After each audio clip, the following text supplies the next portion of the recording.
জনাব এটিএম আজহারুল ইসলাম।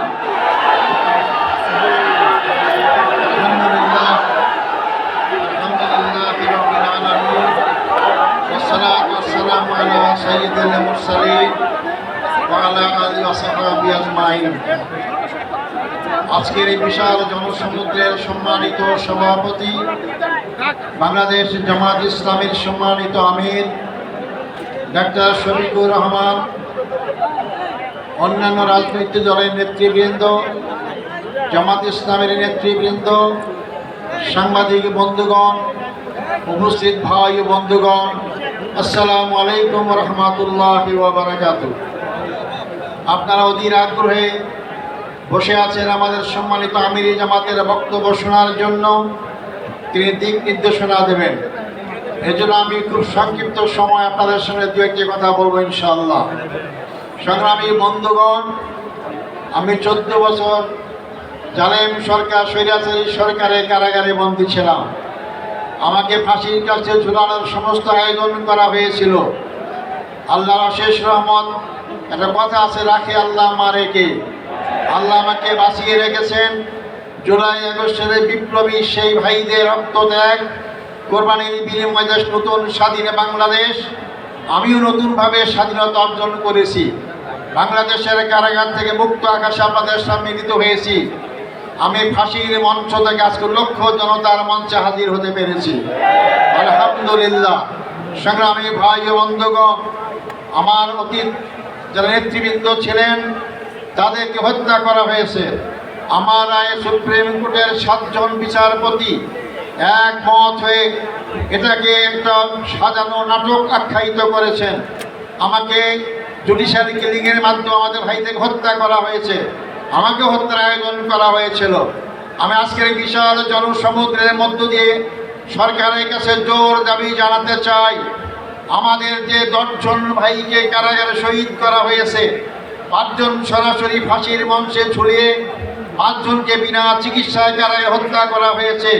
এই হত্যাকাণ্ডের সঙ্গে যারা যেখানে যেভাবে যতটুকু জড়িত তাদেরকে আইনের আওতায় নিয়ে আসতে হবে এবং তাদের শাস্তির বিধান করতে হবে। সেই সমস্ত পরিবারের সদস্যদেরকে ক্ষতিপূরণ দিতে হবে। আমি সেই দাবি আপনাদের সামনে আবার এই সরকারের কাছে জোর দাবি করছি। সংগ্রামী ভাই বন্ধুগণ, তাদের কি অপরাধ ছিল? তারা বাংলাদেশ ইসলামী হুকুমত কায়েম করে আন্দোলন করছিলেন। তারা বাংলাদেশে আধিপত্য শক্তির হাত থেকে বাংলাদেশ রক্ষার আন্দোলন করেছিলেন। শোষণ, জুলুম, নির্যাতনের হাত থেকে বাংলাদেশের 18 কোটি মানুষকে মুক্তির আন্দোলন করেছিলেন। এটাই ছিল তাদের অপরাধ। তাদেরকে ফাঁসি দেওয়া হয়েছে। ফাঁসির মাধ্যমে তারা মনে করেছিল বাংলাদেশের জামাত ইসলামী আন্দোলনকে স্তব্ধ করা যাবে, নিশ্চিহ্ন করা যাবে।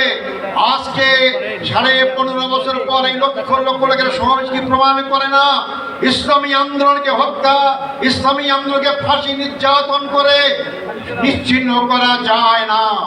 বরং আমি বলি, ইসলামী আন্দোলন হচ্ছে এটি খরস্রোতা নদীর মতো। নদীর সামনে যে নামে আপনি বাঁধ দেন না কেন, খরস্রোতা নদীর পানি তীব্র গতিতে সামনে অগ্রসর হয়, বাঁধে ভেঙে সামনে যেতেই থাকে। আমাদের সামনে নেতাদের হত্যা করে হোক, 71-এ পয়েন্ট করে হোক, যে নামে আমাদেরকে বাঁধ দিয়ে আমাদেরকে আটকাবার ব্যবস্থা করা হয়েছিল, কোন শক্তি সেই বাঁধে আমাকে আটকাতে পারে নাই। আজকে জামাত ইসলামীর সামনে অগ্রসর হচ্ছে। যারা বলেছিলেন যে আমাদের বেটি শাকের বেটি দেশ থেকে পালায় না, আজকে কারা পালিয়েছে? জামাত ইসলামী নেতৃবৃন্দ পালায় নাই। মীর কাসেম আলী সাহেব আমেরিকায় ছিলেন, তিনি বাংলাদেশে এসেছেন, তাকে গ্রেপ্তার করা হয়েছে, ফাঁসি দেওয়া হয়েছে। আর যাদের ঠিকানা অন্য দেশে, তারাই পালিয়ে গিয়েছে। বাংলাদেশের জামাত ইসলামীর ভিত্তি জনগণের শিকড়ে গঠিত রয়েছে। আমাদেরকে উপরে ফেলতে কেউ পারবেন না। যা উপরে ফেলার চেষ্টা করবেন তাদের দাঁত ভেঙে যাবে, জামাত ইসলামীর কিছুই হবে না ইনশাআল্লাহ। সংগ্রামী ভাই বন্ধুগণ, আমি শেষ কথা বলতে চাই, 54 বছরে বাংলাদেশ দেখলাম। এই 54 বছরে বাংলাদেশের ভাগ্যের পরিবর্তন হয় নাই।